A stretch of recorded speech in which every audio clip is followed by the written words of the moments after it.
explaining in your housing development plan what kind of structure you will provide reasonable. It can be a shack or it can be anything that you have mentioned. But if you have not mentioned the type of structure that you might provide in the event that there is this emergent occurrence, then the court will prescribe for you the type of structure.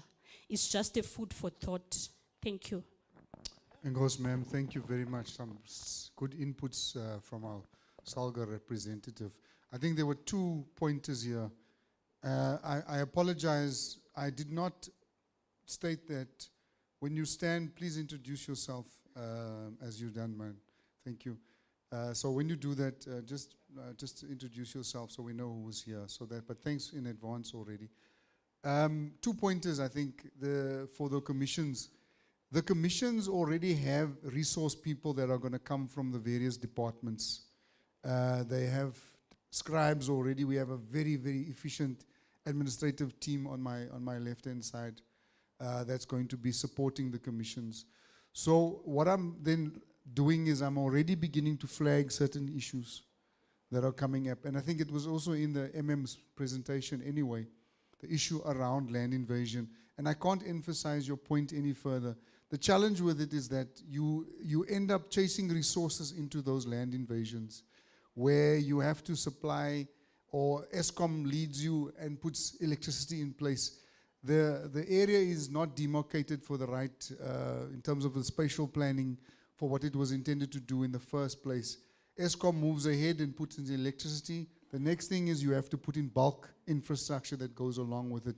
Now you must formalize an informal process and get that entire process going so that you can generate rent from rates from there and put in the infrastructure. And that then derails you from the plan that you already had on your own in terms of the planning that you already put in place.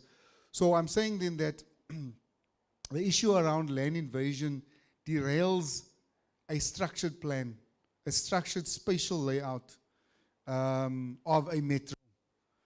So, and it derails areas, or it then the land that was planned for a particular use now becomes planned for something else or used for something else.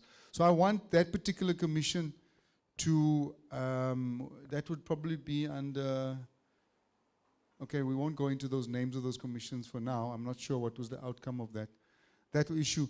The other point that was raised from the gentleman at the back around, the 2 points are linked. Standards for supply, as well as trying to keep the revenue within the metro.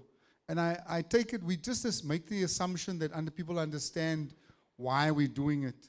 But it's a simple policy that, or simple logic that if you spend R1 in your own town, unfortunately, sorry, man.